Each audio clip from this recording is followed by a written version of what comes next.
तो बच्चों, एक छोटा सा टॉपिक है हुक्स लॉ। देखिए, इस हुक्स लॉ में हमने सबसे पहले तो ये बात देखनी है कि this law is related to, इसका एक नोट पहले लिखते हैं।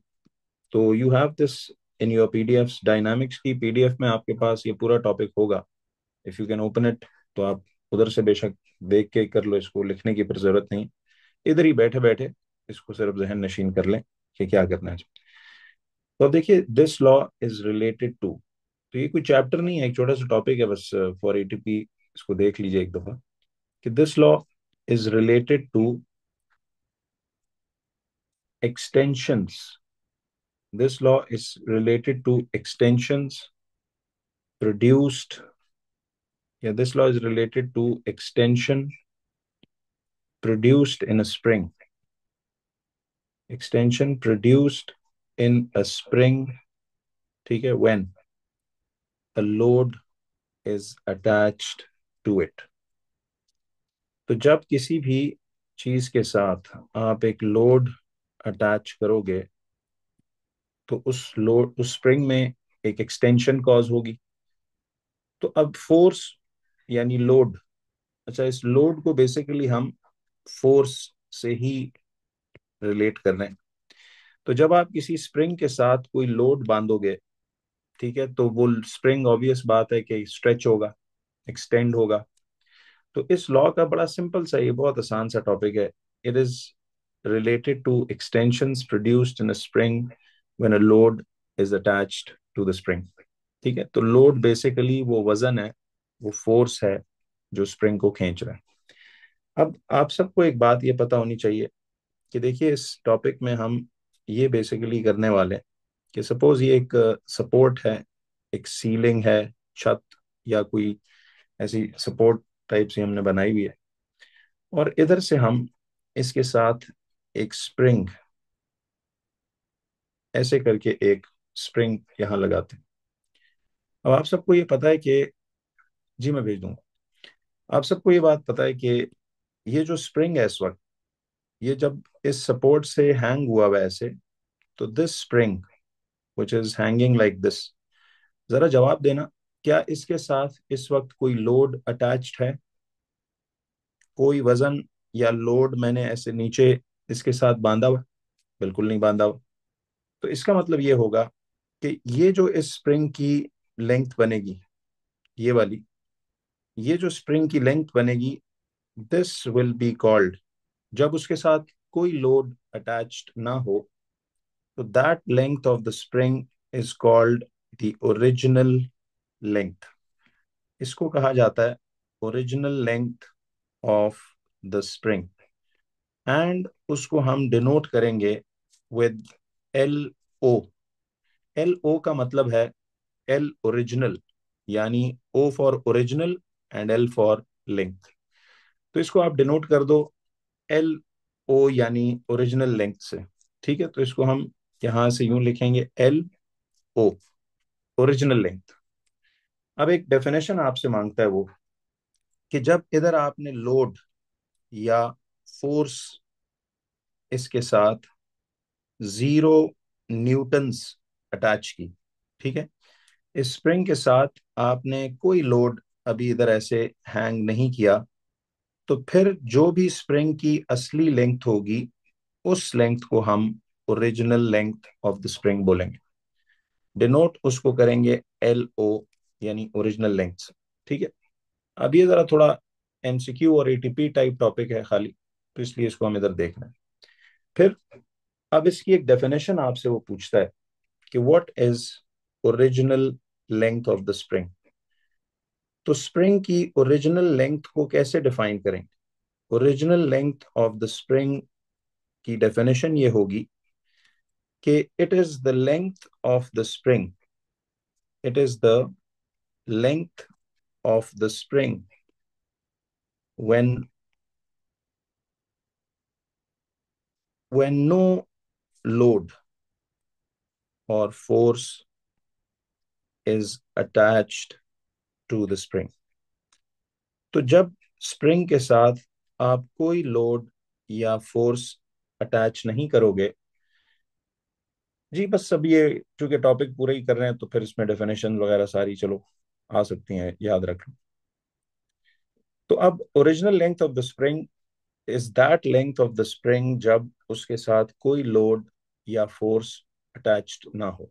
ठीक है, तो this is what you call original length of the spring. और इसको डिनोट किया जाता है हमेशा एल ओ, इस तरह से। ठीक, ये जहन में आपने बात रखनी। ये बड़ा इजी बच्चों वाला टॉपिक है यार, अभी आपको बैठे बैठे सारा क्लियर हो जाएगा। अब हम यूं करते हैं, तो देखिए मैं आपको एक मिसाल देता हूं कि आपके पास जब इस स्प्रिंग के साथ कोई लोड अटैच्ड नहीं था, तो इसको आप original length of the spring कह रहे थे। अब हम सपोज कर लेते हैं, for example original length of the spring, for example it is 5 centimetres. देखिए मैंने इसे फॉर एग्जाम्पल, ये हर क्वेश्चन में फिर वेरी कर सकती है। ठीक है, तो this is basically 5 centimetres original length of the spring. तो इमेजिन करो कि जैसे एक स्प्रिंग है, उसकी पूरी ये वाली लेंथ, ये अनस्ट्रेच्ड लेंथ, जब उसके साथ कोई लोड या वजन ऐसे उसको खींच नहीं रहा, स्ट्रेच नहीं कर रहा, तो जब उसके साथ लोड 0 न्यूटन है, तो फिर जो स्प्रिंग की लंबाई होगी उसको हम उसकी ओरिजिनल लेंथ बोलेंगे। इसीलिए मैंने डेफिनेशन में क्या लिखा, it is that length of the spring when no load और force is attached to the spring. तो लेट्स सपोज ओरिजिनल लेंथ एक स्प्रिंग की है 5 cm। अब मैं क्या करने लगा हूं कि मैं यहां पर इस स्प्रिंग के साथ, देखिए अब मैं इस स्प्रिंग के साथ एक लोड बांधूंगा। तो इधर एक सीरीज ऑफ पिक्चर्स आप देखते जाइए अब जरा। सपोज आपने इस स्प्रिंग के साथ एक लोड हैंग कर दिया ऐसे करके।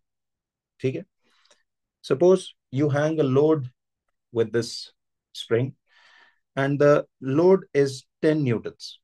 मिसाल, ये 10 न्यूटन्स का ब्लॉक आपने स्प्रिंग के साथ हैंग कर दिया। तो अब ये जो स्प्रिंग की लेंथ बनेगी ये वाली, देखिए फ्रॉम हेयर टिल हेयर, ये याद रखिए कि स्प्रिंग की लंबाई ये सस्पेंशन पॉइंट से लेकर जहां तक आपने इसको ये बांधा हुआ।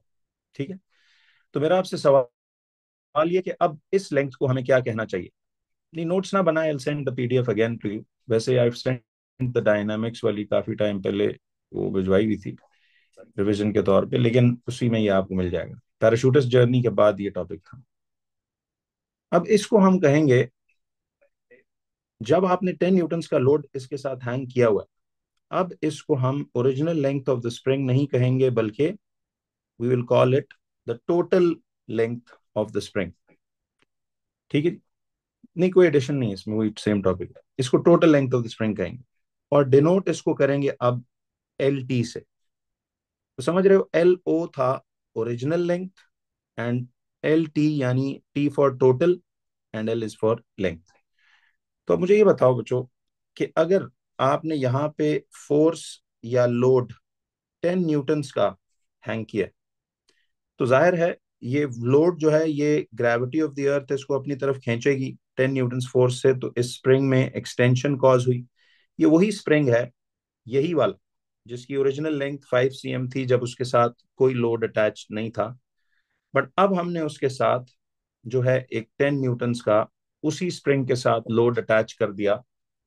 तो लेट्स सपोज कि इसकी total length, for example, again for example means in different questions it can very, मैं इसको सपोज 8 सेंटीमीटर्स कह देता हूं।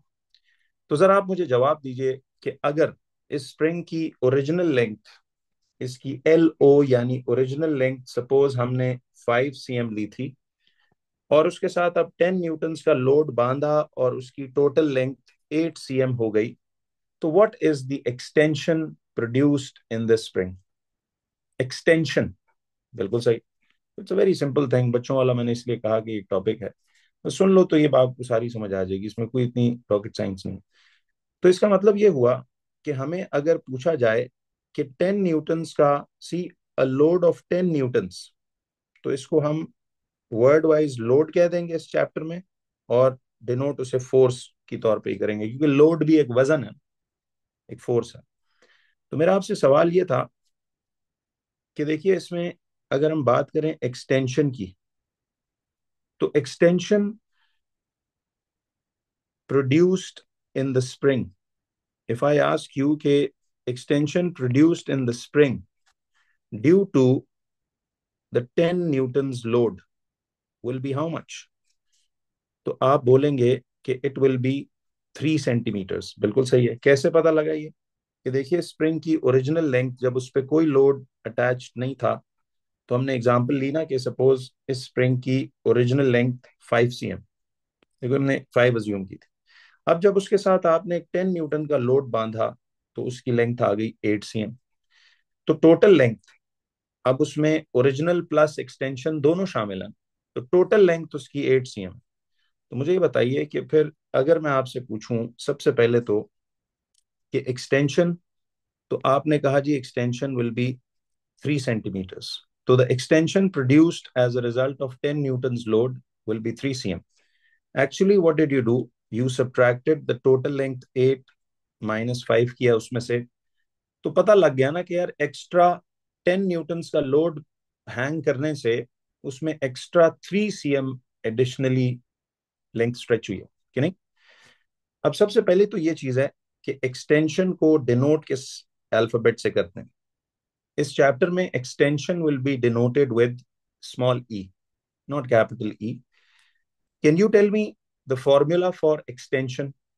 आपने अगर एक्सटेंशन ढूंढनी हो तो फॉर्मूला ऑफ एक्सटेंशन प्रोड्यूस्ड, आप मुझे वो एल टी और एल ओ की फॉर्म में बता सकते हो? तो formula of extension produced in a spring ये निकलेगा by the formula C E equal to, yes, आप L T minus L O. देखिए सब कुछ जो इससे रिलेटेड चाहिए ये आता है हमें, बस एक चीज अप्लाई कर रहे हैं। तो L T minus L O जी, क्योंकि टोटल लेंथ उसकी अब ज्यादा बिगर वैल्यू होगी ना, उसमें से हर दफा ओरिजिनल आप माइनस करेंगे। तो फिर एक डेफिनेशन आपसे अगर वो ये पूछे कि extension produced in a spring को डिफाइन करें, तो आप क्या जवाब दोगे? Extension produced in a spring, इसको how will you define this word extension? तो इसकी भी डेफिनेशन आपको आनी चाहिए। तो एक्सटेंशन को हम डिफाइन करेंगे कि it is the increase in the it is the increase in the length of the spring. It is the increase in the length of the spring when a load is attached, when a load is attached to it. तो याद रखिए कि it is the increase in the length of the spring when a load is attached to it. तो जब आप एक load attach करोगे तो जो इंक्रीज आएगा लेंथ ऑफ द स्प्रिंग में, उसको हम एक्सटेंशन का टाइटल देंगे। तो ये आपको समझ आ गया कि एक्सटेंशन कैसे प्रोड्यूस होगी, फॉर्मूला क्या है, तो ये आपने इसको फिर याद रखना। ठीक, तो देखो सिंपल बात है, you can easily listen and learn. अभी तो एक्सटेंशन की ये डेफिनेशन थी। अब आ जाओ जरा नेक्स्ट बात की तरफ कि अगर अब उसी पिक्चर में, see that was, this is picture number 1 original length वाली, this is picture number 2, let's go to picture number 3 now. तो मैं अब यूं करता हूं, आप लिखो कुछ मत, बस सिर्फ वैसे ओरली बैठ के आप समझो इसको। अच्छा अब मुझे एक बात बताओ, जरा आप टाइप जो कर सकते हैं please do let me know. अब मुझे बताएं, जब मैं आपको इस पिक्चर नंबर 2 में से ये 10 न्यूटन्स का लोड या ब्लॉक रिमूव कर दूं, now if I remove this, तो मुझे जरा बताइएगा कि what will the spring do? ये स्प्रिंग क्या करेगा? क्या ये वापस ओरिजिनल कॉन्ट्रैक्ट करके वापस ओरिजिनल लेंथ पे नहीं चला जाएगा? Yes, the spring will shoot up, go back to original length. बिल्कुल सही। तो अब मुझे बताएं कि अब उस ओरिजिनल स्प्रिंग के साथ, तो जैसे ही आई रिमूव दिस 10 न्यूटन्स का block, the spring will recoil and go back to the original length of 5 cm। But tell me कि अब मैं इसी ओरिजिनल स्प्रिंग के साथ अगर अब ऐसे कर दूं कि I tie up suppose I tie up a block of 20 newtons.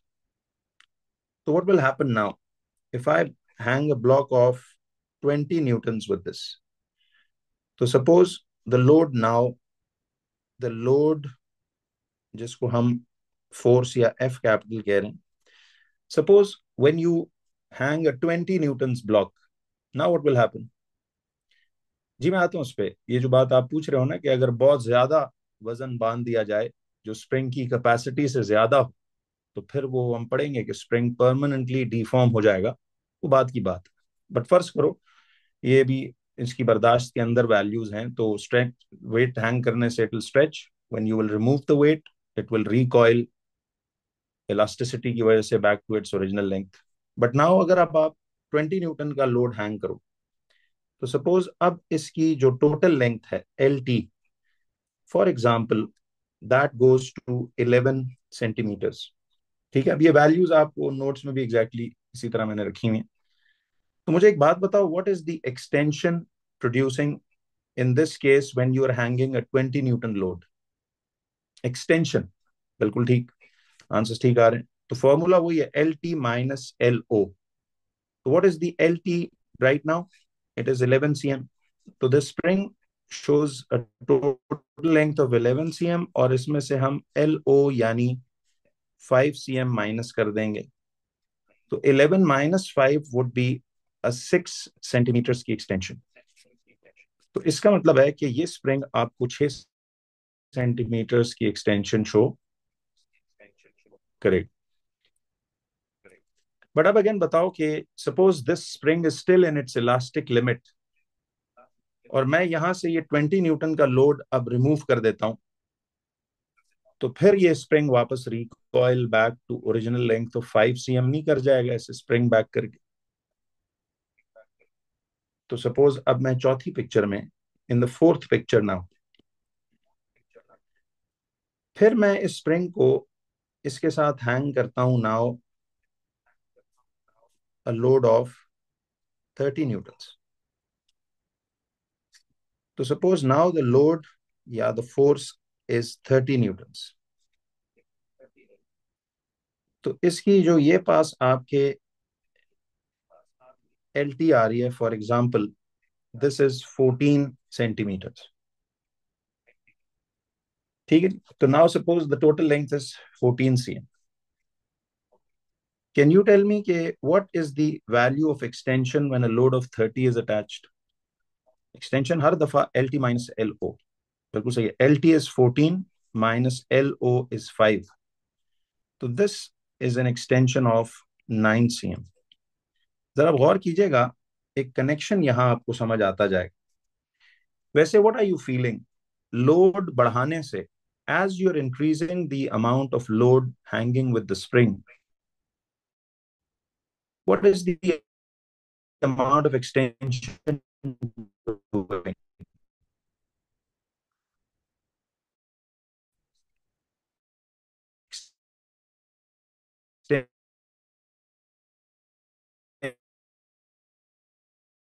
Extension in picture number 5।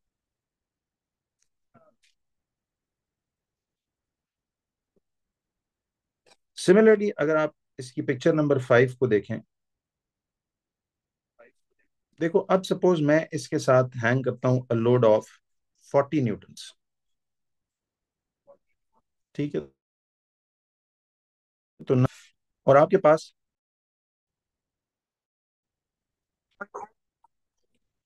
अब सपोज अगर आपके पास इस स्प्रिंग के साथ आप एक 40 न्यूटन का लोड बांधते हो, तो सपोज इस स्प्रिंग की टोटल लेंथ अब फॉर एग्जांपल आ गई आपके पास 17 सेंटीमीटर्स। तो मुझे ये बताएं कि अब इस स्प्रिंग में एक्सटेंशन कितनी आई?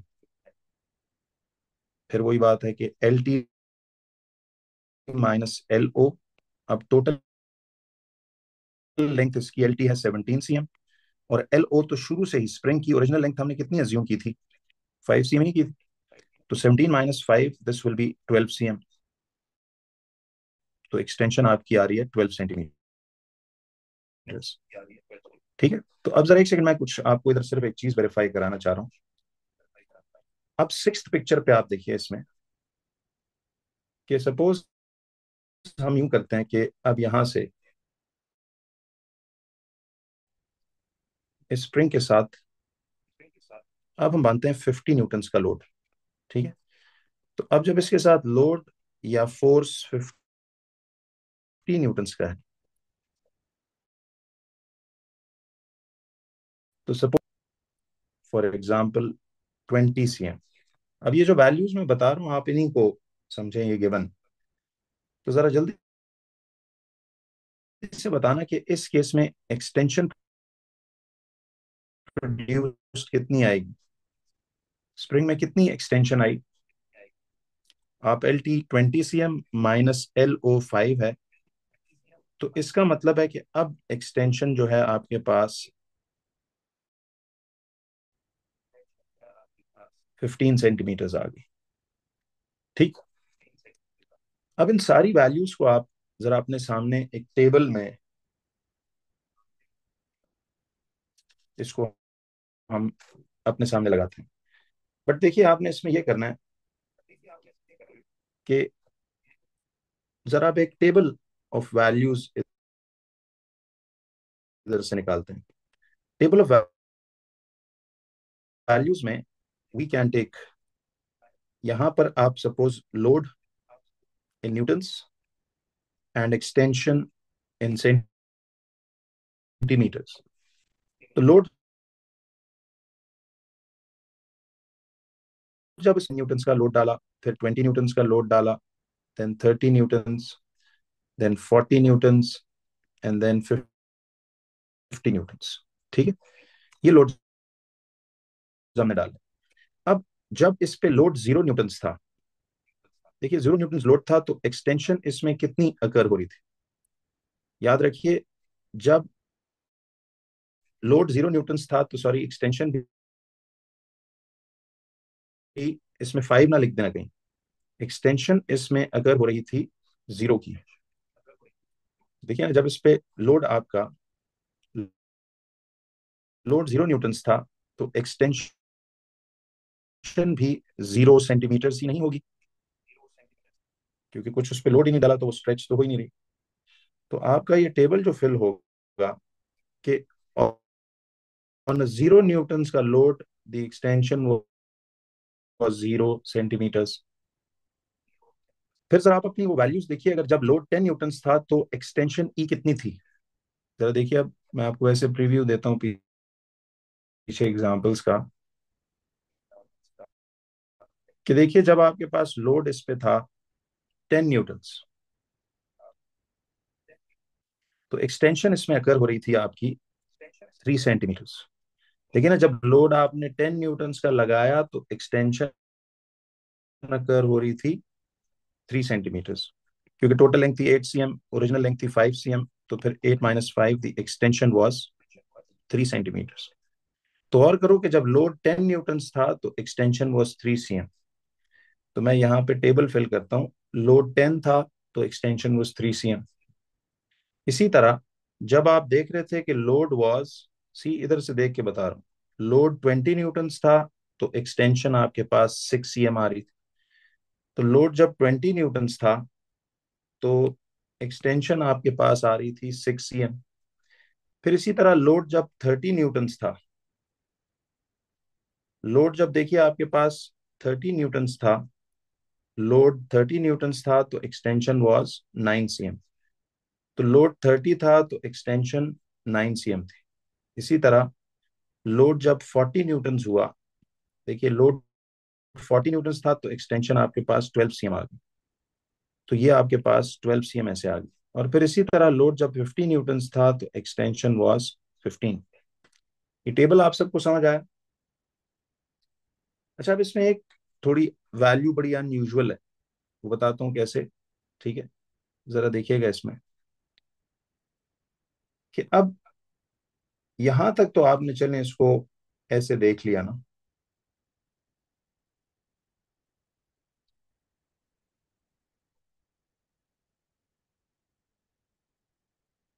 नहीं नहीं, अब देखो ये सारी आपको बात इधर तक क्लियर हो गई, मिसाल के तौर पे ऐसे। अब इसमें मैं यूं करता हूं कि आपको ना एक एक सेवेंथ पिक्चर बना के दिखाता हूं मैं, कि जिसमें अब क्या हो रहा है जरा ये देखिएगा। ठीक। तो ये आप देख रहे हो वैसे what is happening in this whole picture, कि हर 10 न्यूटन लोड जो आप बढ़ाते जा रहे हो, सी फॉर एवरी 10 न्यूटन एक्सटेंशन भी 3 cm, फिर 10 न्यूटन लोड फर्दर बढ़ा रहे हो, एक्सटेंशन और 3 cm बढ़ रही है। तो चलो देखते हैं इसमें। अब सेवेंथ पिक्चर में मैं आपको एक ऐसी चीज दिखा रहा हूँ जो एक आपको अनयूजुअल बात लगेगी, कि सपोज मैं अब इसके साथ 60 न्यूटन लोड को हैंग करता हूँ। सपोज नाउ द लोड या द फोर्स इज 60 न्यूटन। ठीक है। तो अब यहां पे आपके पास ये जो आता है इधर, टोटल लेंथ एल टी, ये सपोज अब आपके पास आ रही है 25 सेंटीमीटर्स। ठीक है। समझ आ रही है? तो मुझे ये बताएं कि अब इस स्प्रिंग में एक्सटेंशन कितनी हो रही है? 25 minus L O is 5। No, I am asking कि if I hang a 60 newton load with the block, with the spring, sorry. So let's suppose the total length of the spring turns out to be 25. So what is the extension? Extension will be 20 centimeters.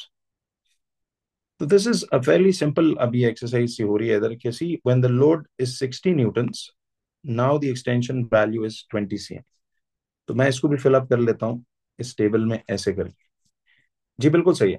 अब आप सही, बिल्कुल सही बात पे पहुंचे हो, कि ये उस पैटर्न से, ये वाली वैल्यू का सेट उस पैटर्न से मैच नहीं कर रहा। बिल्कुल मैं इसी बात पे आपको अब समझाने वाला हूँ। तो ये मैंने इंटेंशनली किया है, कोई गलती से नहीं किया। ठीक है। तो ये आपके पास सारी एक कंप्लीट बात ऐसे आ गई। अब एक और छोटा सा नोट आप जहन में रखो कि ये एंड पे हुआ क्या।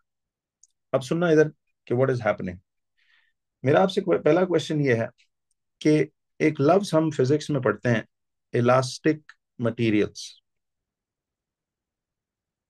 कोई बता सकता है कि इलास्टिक का ऑपोजिट क्या होता है? इलास्टिक का ऑपोजिट साइंस में क्या होता है? बिल्कुल सही है। इलास्टिक का ऑपोजिट होता है प्लास्टिक। तो एक याद रखिए कि मटेरियल्स फिजिक्स में इलास्टिक मटेरियल्स होते हैं और एक होते हैं प्लास्टिक मटेरियल्स। इलास्टिक मटेरियल्स हम किनको कहते हैं? याद रखिए, elastic materials are those materials which, नाम से लग रहा है ये वो मटेरियल्स हैं which return back to their original position after you stretch them. यानी आप जब उन्हें स्ट्रेच करते हो और रिलीज करते हो, तो they recoil back to their original position या ओरिजिनल साइज। तो दोज मटेरियल्स विच, ठीक है, those materials which recoil back to their original length। तो वो मटेरियल्स जो वापस रिकॉइल करके अपनी ओरिजिनल लेंथ पे आ जाएं आफ्टर स्ट्रेचिंग, तो उन मटेरियल्स को बोलिए क्या कहते हैं? They are called elastic materials. तो जैसे ये रबर बैंड, आपने देखा ना, रबर बैंड इलास्टिक मटेरियल क्यों है? बिकॉज आप उसे स्ट्रेच करते हो, छोड़ते हो जैसे ही, तो वो रिकॉइल करके अपने ओरिजिनल पोजीशन पे आ जाता है। लेकिन प्लास्टिक मटेरियल्स कौन होते हैं? दोज मटेरियल्स जो इसी का ऑपोजिट होगा, those who do not recoil back, those who do not recoil back to their original length। तो वो मटेरियल्स जो रिकॉइल करके वापस ओरिजिनल लेंथ पर नहीं आते, those materials who do not recoil back to their original length, ठीक है, after stretching, and they remain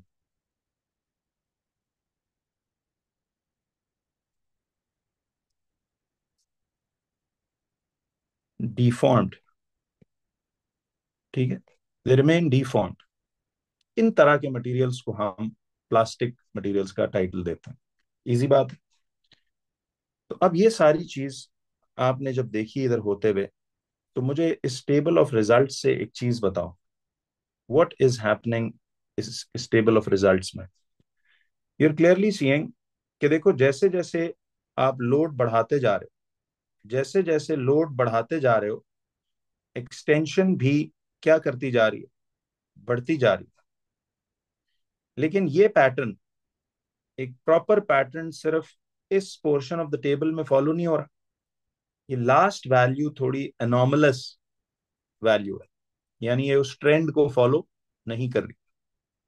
तो फिर मेरा आपसे एक सवाल है कि हुक्स लॉ की डेफिनेशन क्या बनेगी।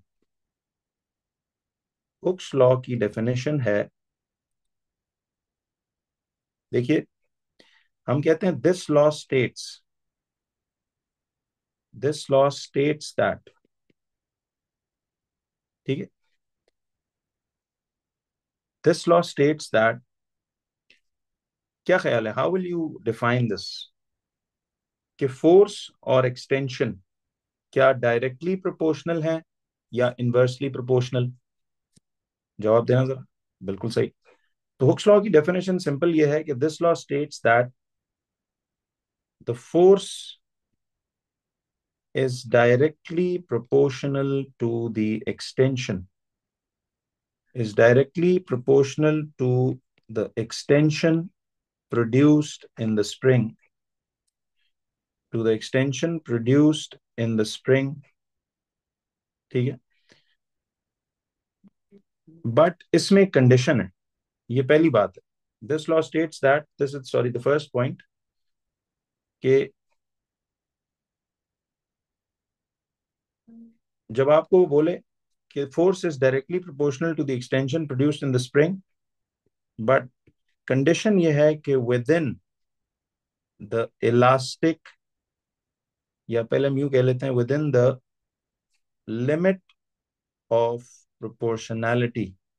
अब आई टेल यू ये सारी बात क्या है। With in the limit of proportionality या स्लैश, इसको हम इलास्टिक लिमिट का टाइटल भी देंगे, ठीक।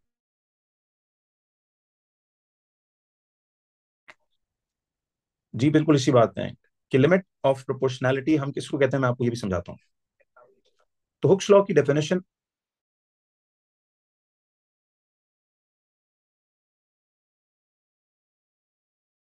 अभी ही बैठे, प्रोपोर्शनैलिटी या इलास्टिक लिमिट। अब व्हाट इज इलास्टिक लिमिट, नाम से लग रहा है कि देखिए, जब तक आप स्प्रिंग पे वेट या लोड हैंग करते जाएंगे और वो स्प्रिंग वापस अपनी ओरिजिनल पोजीशन पर आता रहेगा, तो इस तब तक, see, up till the point when the spring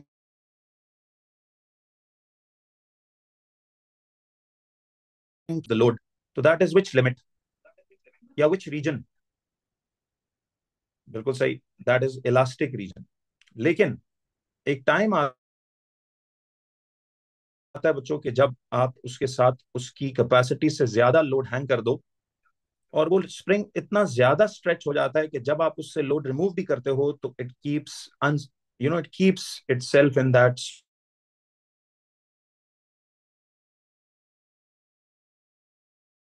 strategic हालत बोलेंगे। तो आपके ये जो पेन में, जो आपने देखे, जो क्लिक पेन होता है, जो आप टिक टिक करते रहते हो उसके साथ, अगर उस स्प्रिंग या उस पेन से वो स्प्रिंग निकाल के आप उसको एक जोर लगा के, बहुत ज्यादा जोर दे के स्ट्रेच कर दो, तो आपने देखा है वो परमानेंटली डिफॉर्म हो जाता है। जरा यस करो, कभी किसी ने एक्सपीरियंस किया हो ऐसा कोई स्प्रिंग, आप उसको देखा ना, जब आप उसको बहुत उसकी, if you stretch it beyond its capacity, तो you've seen कि it remains stretched। तो हम सब ने इसको कभी ना कभी एक्सपीरियंस किया है इस हरकत को। तो जब वो स्प्रिंग, याद रखिए, देखिए, अगर आप उसको थोड़ा सा पुल करेंगे, छोड़ेंगे, तो it will come back to the original position. Then you pull it a little more, it will stretch. If you release it, it will come back to the original position. So till the time the spring returns to its original position upon release, तो इसका मतलब है that spring is still elastic. But when you stretch it beyond its limit of proportionality, या elastic limit से beyond आप उसको जोर दे के स्ट्रेच कर दो, तो फिर आप उस स्प्रिंग को कभी देखना छोड़ोगे तो वो स्प्रिंग वापस रिकॉइल नहीं करेगा, वो अपनी जगह पे ही वैसे का वैसा ऐसे स्टिफ डिफॉर्म्ड हालत में प्लास्टिक शक्ल अचीव करके वो उस तरह आ जाए। तो उसको फिर हम बोलते हैं कि the limit of proportionality of the spring, या the elastic limit of the spring has been exceeded, and now the spring, that very same spring which was elastic before, has now become plastic. तो ये बात सबको clear हो रही है?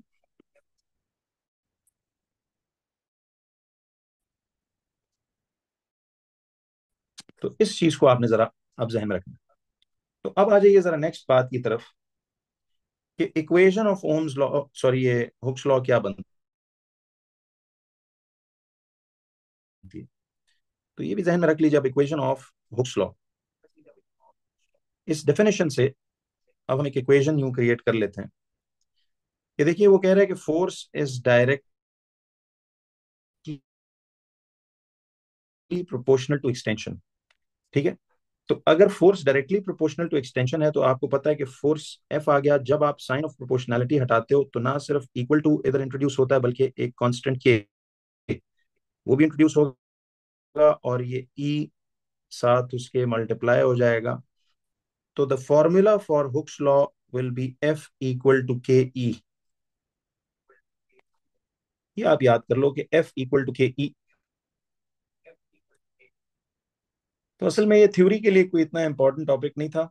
ये ATP MCQ में इसका जिक्र आ जाता है, तो एमसीक्यूज में तो कोई एक आधा एमसीक्यू आएगा, और थ्योरी ये एटीपी में इसका अगेन स्प्रिंग वाले 2023-24 में आपने देखे होंगे कि स्प्रिंग का है। लेकिन बाकी उसके जो सवाल हैं वो कुछ और टाइप के हैं, वो इजी हैं जो आपने पहले किए हुए हैं। ये सिर्फ मैं जरा चलें आपको एमसीक्यू के लिए चीज करा रहा हूँ, बट इसको सीखो जरा। F equal to K. Now इसमें this F stands for the load और the force that you will hang, तो ये न्यूटन्स में लेनी पड़ेगी। E is the extension produced in the spring, जो कि वैसे तो अगर एसआई यूनिट्स के मुताबिक चलो तो ये मीटर्स में लेंगे। जी मैं भेज देता हूँ।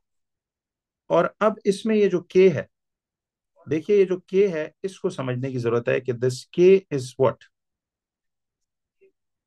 दिस के इज द स्प्रिंग कांस्टेंट। के को हम बोलते हैं ये स्प्रिंग कांस्टेंट। तो स्प्रिंग कांस्टेंट किस चीज को कहा जाता है, जरा ये देखिए। जी करते हैं उसको भी। आप वो ईयरली रिकॉर्डिंग्स देखेंगे तो आपको बहुत easy. Physics ATP is like.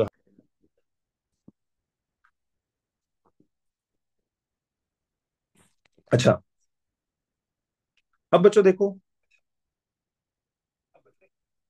अब इसमें आपने ना डिफाइन करना है कि ये स्प्रिंग कांस्टेंट क्या चीज है। अब आपने जब भी स्प्रिंग कांस्टेंट को डिफाइन करना होता है तो याद है हम उस फॉर्मूला में के को सब्जेक्ट बनाएंगे। ठीक है, के को आप सब्जेक्ट बना लो। अब यहां से मैं अगर के एस आई यूनिट्स आपसे पहले पूछूं तो मुझे एक बात बताओ, फोर्स के यूनिट्स तो होते हैं न्यूटन्स, और इस डैश का मतलब ये होता है, देखिए इस डैश का मीनिंग ये होता है कि ये आप पर लगा देंगे, और एक्सटेंशन के यूनिट्स हो गए मीटर्स।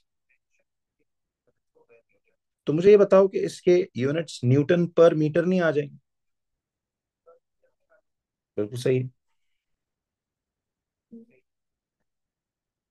तो ये भी हो सकते हैं, लेकिन इसके अगर एमसीक्यूज में कभी वो नॉन एसआई यूनिट्स यूज करे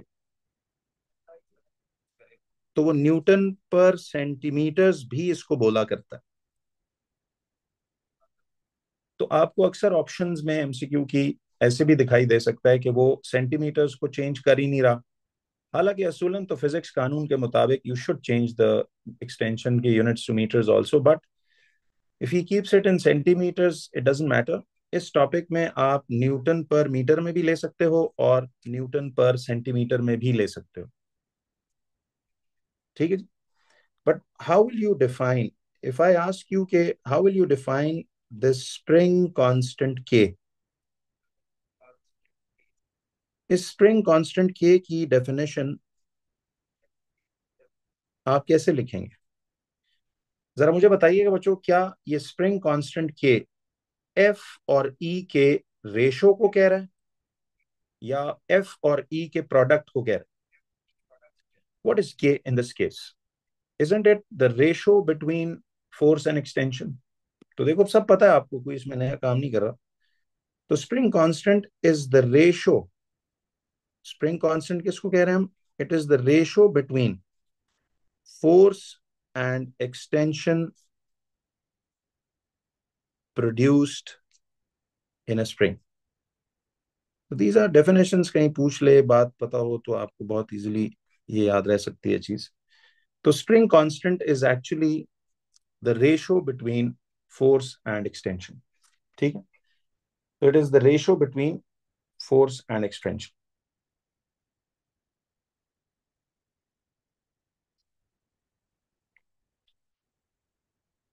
अब एक बात याद रखिएगा,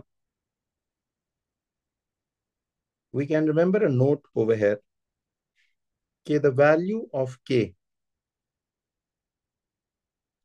remains constant. The value of K remains constant for a spring within elastic limit. याद रखिए, इलास्टिक लिमिट में रहते हुए ये K की वैल्यू हमेशा कांस्टेंट निकलेगी। ठीक है, ये भी हम देख भी लेंगे। तो ये बात जहन में रखिए कि ये कांस्टेंट वैल्यू आपके पास ही आ जाएगी। अब मैं आपको एक सवाल बेसिकली इसमें एक न्यूमेरिकल सा दे देता हूँ, just to give you an idea कि इसके अगर कभी एमसीक्यूज में सवाल आए तो how will you deal with it. तो the value of K remains constant for a spring within the elastic limit. अब माय क्वेश्चन इज कि a load of, now pick up a pen page और इस सवाल को solve कीजिए। आपको सब पता है कि इसमें क्या होगा। अ load of 10 Newton's is a load of 10 newtons causes an extension of a load of 10 newtons causes an extension of 5 centimeters in a spring. अब उसका सवाल है, कहता है जी एक लोड है 10 न्यूटन्स का, it causes an extension of 5 centimetres in spring. Calculate the extension produced by calculate the extension produced by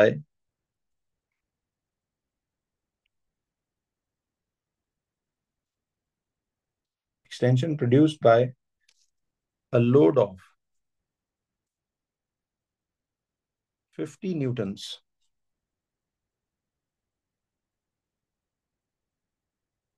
To calculate the extension produced by a load of 50 newtons. And suppose the right bottom corner says centimeters.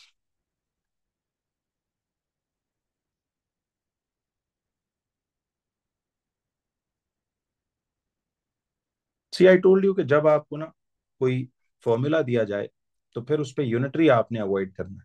ठीक, अब वो कहता है कि जी a load of 10 newtons causes an extension of 5 cm in spring. तो आप मुझे बताएं, लोड का मतलब है कि आपको फोर्स दिया हुआ है और वो कॉज कर रहा है extension of 5 cm in spring. तो सबसे पहले तो आप इन दोनों के जरिए क्या के नहीं निकालोगे? एग्जाम वर्किंग इसकी इस तरह होगी कि in step 1 you will first find out the के फॉर दिस। तो F equal to K E, F लग जाएगा यहाँ पे 10 न्यूटन्स, के लगेगा के और E वुड बी 5 cm। तो ये आएगा 10/5 इक्वल टू के। तो K would be equal to 2 newtons per cm। अब देखिए इस के को ना आप 2 न्यूटन्स पर cm, इस टॉपिक में cm ही रहने दो बिकॉज उसने आपसे एंड पे आंसर भी cm में मांगा। ठीक है, ये बात क्लियर हो रही है? तो पहले के का वैल्यू आप ढूंढते हो बच्चों, जैसे ये वो नहीं, हम प्रोपोर्शनैलिटी का वो टॉपिक मैथ्स में करते थे कि पहले के ढूंढते थे, फिर उसके बाद आपको, तो अब स्टेप नंबर 2 में आपके पास फॉर्मूला अपडेट हो गया कि F इक्वल टू के ई था ना, तो अब ये बन जाएगा F equal to 2 times E, क्योंकि के की वैल्यू 2 निकल आई। तो अब आपको वो कह रहा है कि कैलकुलेट द एक्सटेंशन प्रोड्यूस्ड, तो you have to find the extension by a load of 50 newtons, और आपके पास फोर्स है 50 न्यूटन्स की।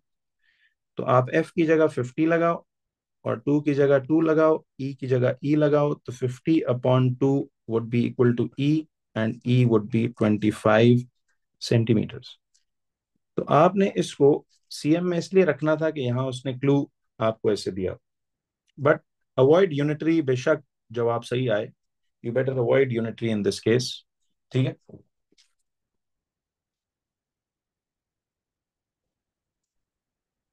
अच्छा, अब जरा आइएगा नेक्स्ट उस पे।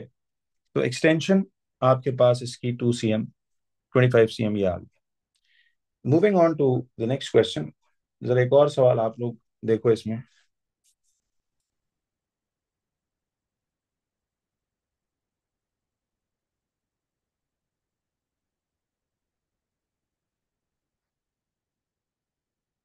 तो हमेशा इस सवालों में पहले स्टेप में आपने के ढूंढना होगा। जब के निकल आए तो फिर वो फुल फॉर्मूला बनाओ, और फिर उसमें कभी एफ दे के ई पूछ लेगा, कभी ई दे के एफ पूछ लेगा। तो ये दोनों चीजें तो आपको इजी लगती हैं, आपको पता है। अब आ जाइए गजर जी, वो जो टेबल ऑफ रिजल्ट्स आपने बनाया था, उसी टेबल से अब जरा बनाते हैं graph of load in newtons versus extension in centimetres का। अब आपको ये भी करना आता है। तो देखिए, यूर ऑल अवेयर कि ग्राफ्स हम किस तरह से बनाते हैं। ठीक है, ग्राफ मेकिंग हम सबको पता है कैसे बनी। अब वो जो टेबल था, उस टेबल से आपने ना एक ग्राफ जो है वो क्रिएट करना है। चलिए, अब ये बच्चों आपके पास सपोज ऐसे ना एक ग्राफ है। ठीक है, अब हम यूं करते हैं कि इस ग्राफ में यहाँ पे बनाते हैं axis of load versus extension का। ठीक है जी, तो suppose this is how you stretch it and bring it like this. अब ये सपोज आपके पास एक्स एक्सिस है, तो यहाँ हम लोड ले लेते हैं इन न्यूटन्स का, और वाई एक्सिस पे इधर हम ले लेते हैं एक्सटेंशन इन सीएम। याद रखिए, इस वक्त मैंने क्या किया कि I took the load on the X axis and the extension on the Y axis. तो क्या इस ग्राफ को प्लॉट किया जा सकता है? तो देखिए, आप इसमें स्केलिंग, वो जो टेबल बनाया था हमने ऊपर, द टेबल वाज के, ये आपके पास वो टेबल था, दिस वन। तो देखिए, लोड की वैल्यू तो 0, 10, 20, 30, 40, 50, 60 है। याद है एटीपीज में जब भी ग्राफ व्राफ बनाते हो तो आपने एक्स एक्सिस पर और वाई एक्सिस दोनों पर वैल्यूज ऐसे स्प्रेड करनी है, स्केल ऐसा लेना है कि आपकी values more than 50% of the X axis से को कवर करे, and more than 50% of Y axis को कवर करे। तो मैं एक्स एक्सिस के लिए स्केल ये ले लेता हूँ कि देखिए, मैं यहाँ पे यूं करूंगा कि दिस इज सपोज 0, एंड यहाँ से मैं अगर इसको यूं लूँ 10, 20, 30, 40, 50, 60, तो चलें ऐसे कर लेते हैं। तो इधर ये 10, 20, 30, 40, 50 एंड 60। ठीक है, तो मोर देन 50%। देखिए ना, आपका हाफ से इधर तक ये ग्राफ बनता, एक्स एक्सिस हाफ ये बनती है, तो आपकी values more than half cover कर रही हैं। और एक्सटेंशन की वैल्यूज आप देख रहे थे कि देवर 3, 6, 9, 12, 15, 3 के मल्टीपल्स चल रहे थे। सी 0, 3, 6, 9, 12, 15, 20 तक। तो फिर आप इसको भी यूं कर सकते हो कि मिसाल ये 3, 6, 9, 12, 15, 20, या 3, 6, 9, 12, 15, और चलो आप इसको वैसे कहीं भी इस तरह ले सकते हो। तो ये 0 आ गया, ये 3 आ गया, ये 6 आ गया, ये 9 आ गया, ये 12, ये 15, ये 18, ये 21। ठीक है, तो फिलहाल तो मैं वैसे एक आपको ग्राफ समझा रहा हूँ, वहां पे तो आपको वैल्यूज ऐसी देगा कि आप इजीली उसको स्केल आउट कर सकते हैं। तो अब अगर मैं इन वैल्यूज को प्लॉट करूं बच्चों, तो ग्राफ इसका किस किस्म का बनेगा? देखिए, आप सबको पता है कि जब लोड 0 न्यूटन्स था तो एक्सटेंशन भी आपके पास 0 cm ही आ रही थी। तो when the load was 0, the extension was 0। तो your first point that will be plotted is this one, 0,0। तो हुक्स लॉ का ग्राफ आपका हमेशा फोर्स लोड वर्सेस एक्सटेंशन या फोर्स वर्सेस एक्सटेंशन का स्टार्ट होगा फ्रॉम द ओरिजिन। ठीक है। अब इसी तरह से इफ यू लुक, तो 10 न्यूटन्स, जब लोड 10 न्यूटन्स का था तो टेबल से देखो एक्सटेंशन वाज 3 सेंटीमीटर्स। तो ये दूसरा पॉइंट आपके पास इधर आ जाएगा। ठीक है। Do I need to show you the table again and again? वैसे तो आपको पता है तरीका सारा, कि 10 न्यूटन्स लोड के सामने 3 cm आ रहा है। अब जब 20 न्यूटन्स लोड था, देखिए when the load was 20 Newton's तो द एक्सटेंशन वाज 6 cm। जब लोड 30 था एक्सटेंशन 9 cm थी। जब लोड 40 एक्सटेंशन 12। जब लोड 50 एक्सटेंशन 15। जब लोड 60 तो एक्सटेंशन 20। अब अगर मैं इन सारी वैल्यूज को इस ग्राफ पे प्लॉट कर दूं, तो कुछ ये मैं आपको जल्दी से बना के दिखाता हूँ कि 20 पे देखो 6 cm आ रही है एक्सटेंशन। फिर 30 पे आपके पास 9 cm आ रही थी। ठीक है, 30 पे 9 आ रही थी। 40 पे 12 cm आ रही थी। ठीक है। 50 पे जो है वो 15 cm आ रही थी। और 60 पे आपके पास ये आ रही थी 20 cm, कुछ ऐसी करके। तो एक चीज याद रखिएगा, वैसे जरा बताना कि ये ग्राफ कहाँ तक एक स्ट्रेट स्लोपिंग लाइन बन रहा है। इफ यू क्लियरली वॉच, तो this graph is a very straight line up till this 50 का point. But are you watching कि उसके बाद क्या हो रहा है? उसके बाद ये graph, if you look closely and carefully, तो ये ग्राफ ऐसे, देखिए ये ऐसे अपवर्ड अपवर्ड ऐसे बेंड कर गई। ठीक, it has bended upwards towards the extension axis. तो ये जरा आप गौर करो कि इसमें ये क्या स्टोरी है। तो ये ग्राफ ऐसे बेंड हो गया ऊपर अपवर्ड्स। तो याद रखिए यहां से ये ग्राफ जो है वो एक कर्व्ड डिजाइन अचीव करेगा। तो अगर मैं इसका, अब देखो ये ग्राफ था आपका लोड यानी फोर्स वर्सेस एक्सटेंशन। तो ये आपका इस पॉइंट तक एक स्ट्रेट स्लोपिंग लाइन है, और यहां से आगे ये एक ऐसी अपवर्ड बेंड आ रही। तो आप जब भी एक्सपेरिमेंट करेंगे और उन वैल्यूज ऑब्टेन्ड को ग्राफ पे ड्रॉ करोगे, तो ये हमेशा एक स्ट्रेट स्लोपिंग लाइन और उसका एक आखिर में कर्व सा होगा। अब मैं आपको कुछ बातें यहाँ पे क्लियर करना चाह रहा हूँ, जरा उनको गौर से देखिएगा। एक रफ सा स्केच बनाते हैं जस्ट टू रिमेम्बर दिस। अब हम एक ना नोटेबल बात जहन में रखेंगे। तो आपने प्रैक्टिकल एक्सपेरिमेंट किया एंड यू फाउंड आउट कि इसमें जो ग्राफ बन रहा है, अब इसको जरा स्केच के लिए देखना, एमसीक्यू थ्योरी में आ जाता है कि ये आपके पास लोड है और ये एक्सटेंशन है। ठीक है। तो अब जरा एक सेकंड सुनना। हुआ क्या कि ये ग्राफ एक सर्टेन पॉइंट तक एक स्ट्रेट स्लोपिंग लाइन थी। ठीक, जो ओरिजिन से यहां से आ रही है ऐसे 0 0 से। और उसके बाद इट बिकेम एन अपवर्ड, ऐसी ये पूरी एक ऐसी अपवर्ड। मैं थोड़ा सा ना अब जरा इसको ऐसे ज्यादा एग्जैजरेट करके दिखाऊंगा ताकि ये बात याद रहे आप। अब इस ग्राफ पे ना जी there are a few labellings which are important for MCQs वगैरह।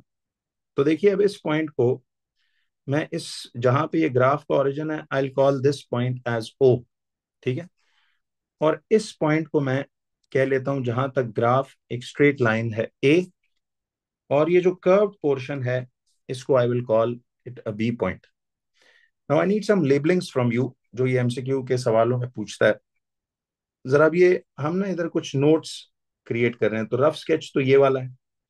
अब पहला नोट जरा मुझे बताओ कि इस ग्राफ में ये जो रीजन ओ ए था, can you tell me all कि ये रीजन ओ ए कौन सा portion of the graph?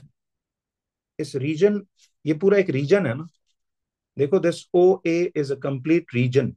What do we call this? Should we call it elastic region या प्लास्टिक रीजन?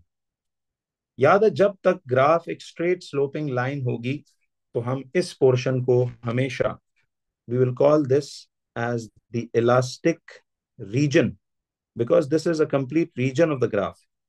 ये वो इलाका है बच्चों जहां तक आप स्प्रिंग पे लोड डालते हो और स्प्रिंग को, लोड को रिमूव करते हो तो spring recoils back to its original position.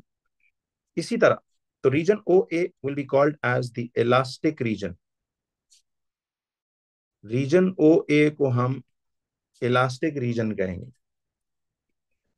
And tell me what this point A represents. Point A क्या है? पॉइंट ए को हम इलास्टिक लिमिट का टाइटल देंगे। ये वो आखिरी हद है। देखो, लिमिट का मतलब एक पॉइंट है, दिस इज इलास्टिक लिमिट और limit of proportionality. We call this elastic limit या लिमिट ऑफ प्रोपोर्शनैलिटी, इसको का टाइटल देते हैं। तो दिस इज इलास्टिक लिमिट या we call it the limit of proportionality. ठीक। तो this point A is the last limit जहां पे स्प्रिंग एक इलास्टिक मटेरियल के तौर पे बिहेव करेगा। और मुझे बताइए कि अब अगर मैं इधर से ऐसे ऊपर चला जाऊं तो रीजन ए बी कौन सा होगा? This bended portion, this will be called as the plastic region of the graph. बिल्कुल सही। थैंक यू जी to the people who reply, इधर वो मैसेज भी करते हैं, शुक्रिया आपका। तो प्लास्टिक रीजन हम किसको कहेंगे? ये जो रीजन ए बी है, this region A B is called the plastic region. तो ये एक सिंपल सी बात है, इस तरह से ये मैंने जरा एटीपी के लिए रखी हुई थी और एमसीक्यू के लिए के इस तरह से आप ताकि फ्रेश रहे। तो region A B is called the plastic region. ठीक। अब जरा सवाल ये था कि रीजन ए बी हम प्लास्टिक रीजन को कहते हैं और पॉइंट ए इलास्टिक लिमिट या लिमिट ऑफ प्रोपोर्शनैलिटी है। अब एक और बात भी जहन में रखो कि मुझे ये बताएं, in which region is the Hooke's law being obeyed.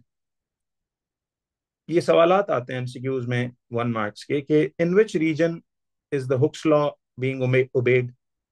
तो पूरे रीजन ओ ए में Hooke's law is being obeyed, but region A B में याद रखिए हुक्स लॉ फॉलो नहीं हो रहा, because spring is no more elastic now.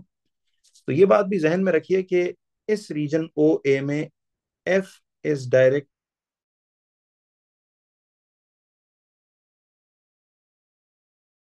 Proportional to extension. तो एक और नोटेबल पॉइंट हम ये जहन में रखेंगे कि हुक्स लॉ इज ओबेड या followed, Hooke's law is obeyed या followed in region O A. ठीक है, इन रीजन ओ ए। और in region A B Hooke's law is not obeyed. ठीक है, क्योंकि अब स्प्रिंग जो है वो,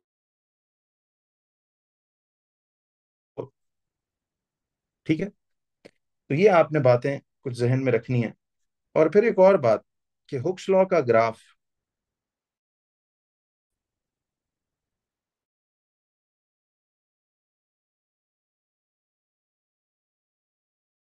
ठीक, लोड वर्सेस एक्सटेंशन का graph. Remember, load versus extension जो ग्राफ होगा, it will be a straight line, it will be a straight sloping line. ठीक है, it will be straight sloping line passing through the origin. ठीक है, it will be a straight sloping line passing through the origin up till the limit of proportionality, up till the limit of proportionality. But after that the graph will always tilt.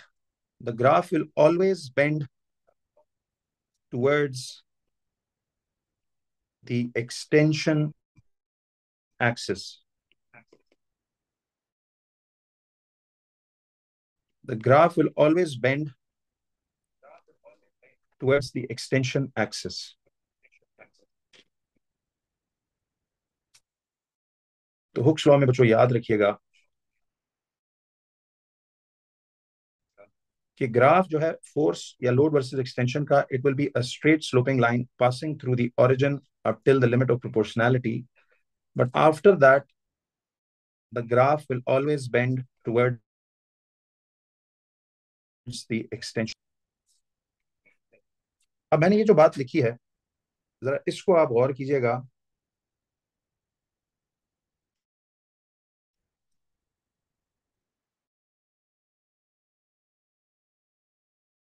कि देखिए, if I invert the axis, suppose मैं force को या load को y पे ले आता हूं और एक्सटेंशन को इस पे ले आता हूं, एमसीक्यूज में वो इस तरह की हरकतें करता रहेगा। तो आप लोग जरा मुझे इस ग्राफ का, अब देखो कि आपके पास इस केस में फिर ग्राफ बनता है ऐसे straight line limit of proportionality तक। बट अब मुझे बताओ कि हमेशा ग्राफ किस तरफ बेंड करेगा?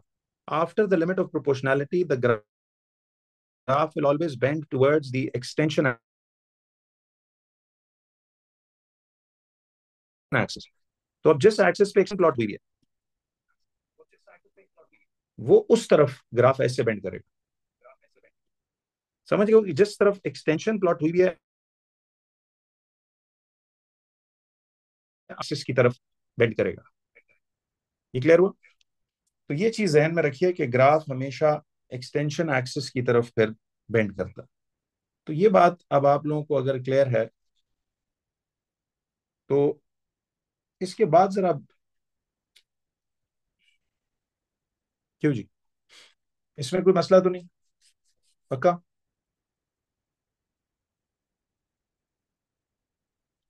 अगर आपको टोटल लेंथ वर्सेस, अब जरा देखो, अगर हमें ग्राफ बनाना पड़े load in newtons versus total length of the spring का, तो फिर क्या करते हैं आप?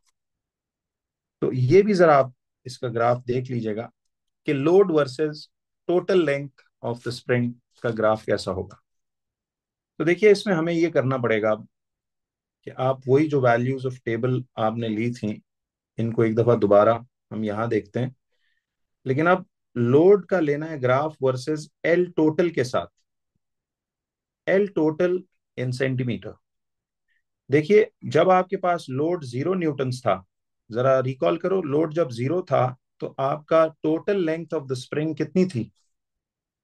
जरा रिस्पॉन्स में बताइएगा प्लीज कि टोटल लेंथ। बिल्कुल सही।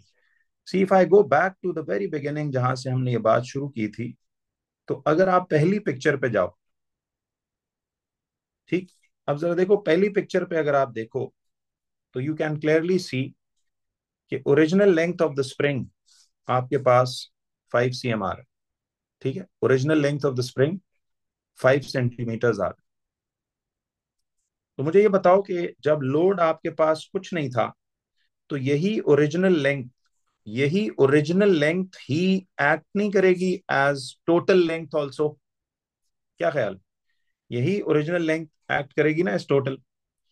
तो इसका मतलब है कि जब आपके पास, अब आप लोड वर्सेस एक्सटेंशन का ग्राफ नहीं बना रहे, अब आप बना रहे हो, अगर लोड 0 है तो एक्सटेंशन आपके पास, sorry, total length 5 cm। Now when you attached a 10 newton का लोड, तो याद है the total length was 8 cm। You remember? If I take you back to the picture number 2 to see what was happening ke when I attached a load of 10 newtons, so the total length of the spring became 8 cm like this. Agreed? So total length 8 cm thi when the load was 10. तो now you can trust me on these values. मैं बजाय बार बार ऊपर जाके दिखाने के आपको इधर बता देता हूँ कि जब लोड 20 न्यूटन था तो total length was 11। Load 30 Newton था तो टोटल लेंथ वॉज 14। लोड आपके पास जब 40 न्यूटन आया तो ये हो गया 17। फिर जब लोड 50 न्यूटन हुआ तो लोड टोटल लेंथ आपके पास आ गई 20। ठीक कर रहा हूँ। तो देखिए इधर से देख भी लेते हैं, जब लोड 50 न्यूटन था तो आपके पास see the total length was 20 cm। when the load was 50, total length was 20। तो लोड 50 पे टोटल 20 था। और फिर क्या हुआ कि जब लोड 60 हुआ तो टोटल लेंथ 25 हो गई। तो you all agree with this table now?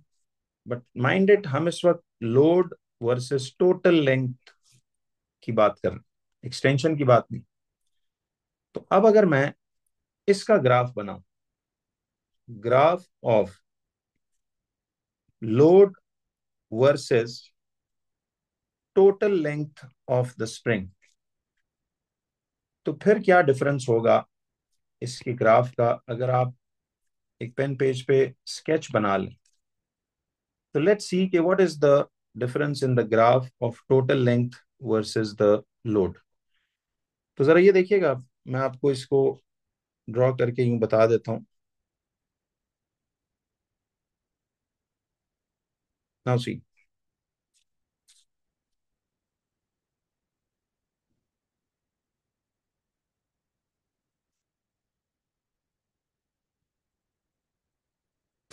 ठीक।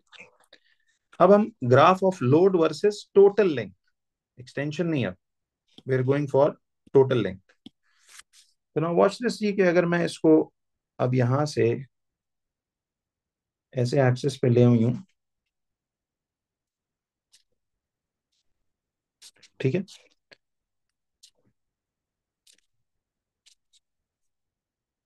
तो ये हम लोग इधर करते हैं अब एल टोटल का, ठीक है, इन सेंटीमीटर्स। और यहां आ जाता है लोड इन न्यूटन्स। ठीक। अब ये अगेन 0 0 से ही शुरू कर लेते हैं, लेकिन ये 10 है, ये सपोज 20 है, this is 30, this is 40, this is 50, this is 60। और यहां पर हम लगा लेते हैं ऐसे करके, मिसाल 5, 10।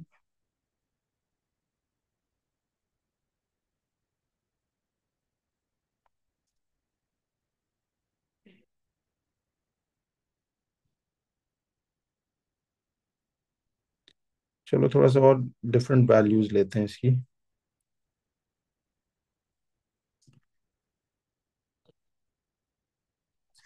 तो बच्चों, आप ये भी कर सकते हो कि आप इसको ग्राफ को बल्कि ऐसा दे दीजिए कि, ठीक है, सजेशन आपकी सही है कि हम यूं करते हैं कि 4 4 का गैप यूं बना लेते हैं। तो let me complete this axis again.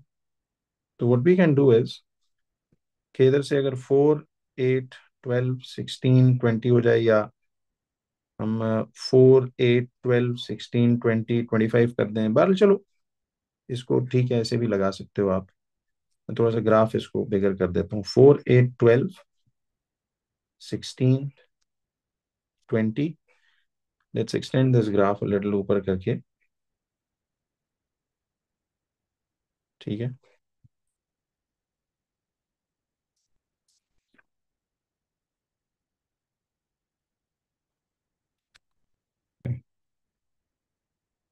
Okay, now this is the scale which we figured out. अब ऐसे करके, तो अब if you plot the values, तो आप देखिए जब लोड 0 न्यूटन था, load is on the X axis, तो जब लोड 0 न्यूटन था तो टोटल लेंथ कितनी थी? सर ये देखिए, जब लोड 0 था तो टोटल लेंथ आपके पास ये आ रही थी इस तरह 5 cm। तो मैं इधर से वैसे अगर इसको यूं करूं तो इसका मतलब है कि 5 cm का निशान ये बनता है, ठीक है। See this is 5 cm, you know the plotting right. अब I can just directly do this. तो आप ये देखो कि जब लोड 0 न्यूटन था तो इसकी जो लेंथ थी, टोटल लेंथ, लोड जब 0 न्यूटन था तो टोटल लेंथ इसकी 5 cm थी। ठीक है। फिर इसके बाद देखिए कि जब इसका लोड 10 न्यूटन हुआ तो इसकी जो एक्सटेंशन, सॉरी, टोटल लेंथ आ रही थी, दैट वाज 8 cm। तो इसका मतलब ये हुआ कि ये आपके पास 8 सेंटीमीटर्स ऐसे करके यूं आ गई। ठीक है। उसके बाद देखिएगा जरा कि 20 पे आ रही है 11, तो 20 पे आपका ये 11 cm इधर आ जाएगा ऐसे करके। ठीक है, 20 पे ये 11 cm ऐसे आ गए। फिर इसी तरह आप देखिए कि 30 पे 14, तो 30 पे 14 जो है, 30 पे 14 आपके पास ऐसे करके यूं आ जाएगा। ठीक है।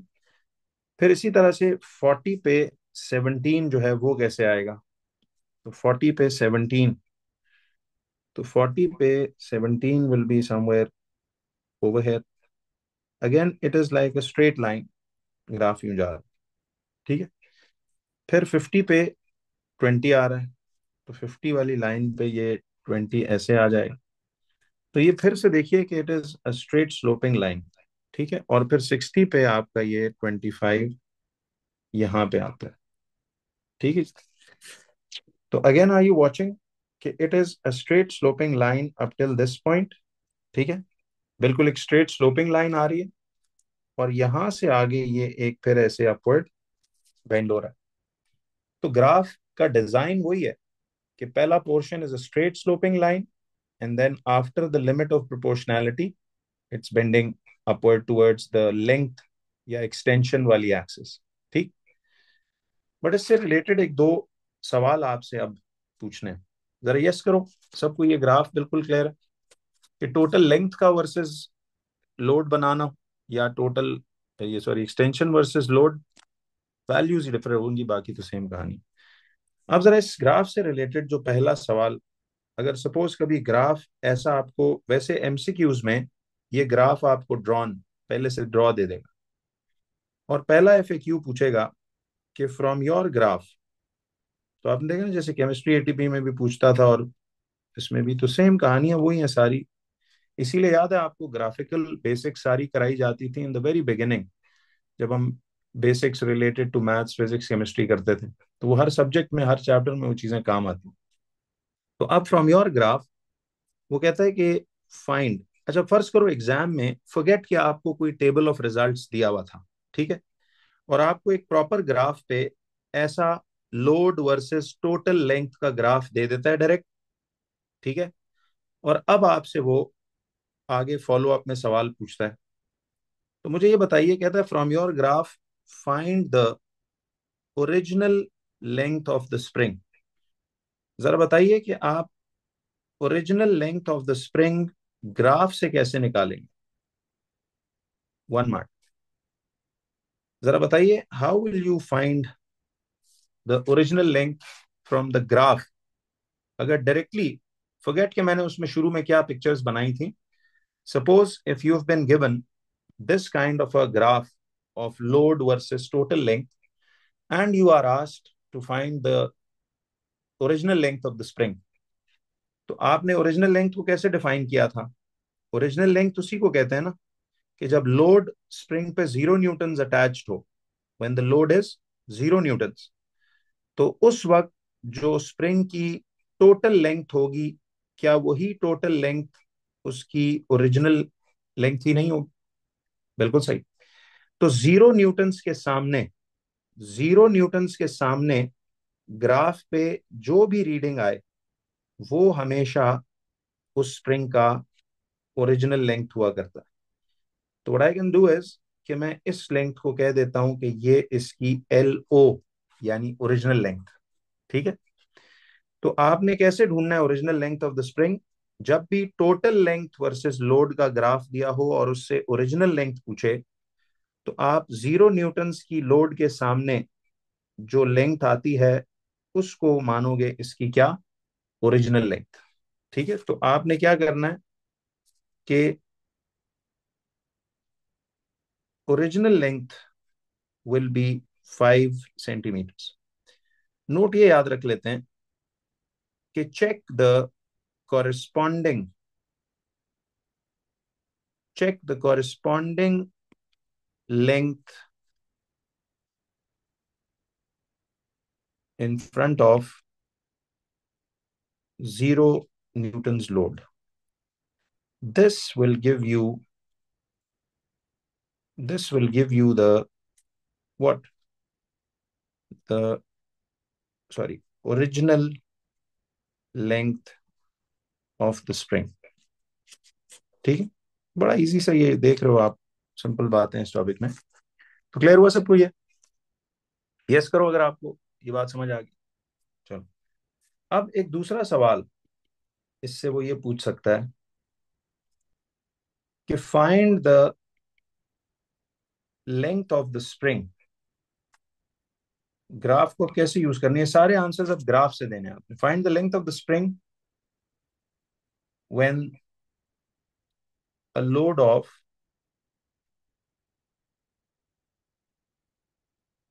42 newtons is attached to the spring. अब ग्राफ से how will you do this, आपको ये सब पता है, याद है। अब आपने लेंथ ऑफ द स्प्रिंग बतानी है सेंटीमीटर्स में, जब लोड अटैच्ड आपको 42 न्यूटन्स दिया। अब ग्राफ से कैसे पता लगेगा कि देखिए लोड 42 न्यूटन्स का, आपने जाके एग्जैक्ट लोकेशन देखना है। देखिए अब this is 40 Newton's, this is 50, तो आपने वो स्केलिंग की होगी ना ग्राफ की। तो 42 न्यूटन्स का निशान, आप एग्जैक्टली 42 न्यूटन्स के निशान को लोकेट करोगे, ठीक है।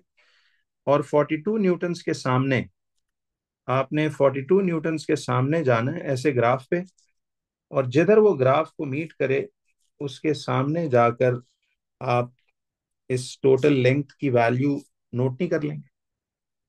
ये बातें तो देखो अब बहुत ज्यादा कर ली हैं यार, अब तो ये मैं ना भी सिखाऊं तो आपको खुद पता लग जाएगा कि कैसे करना।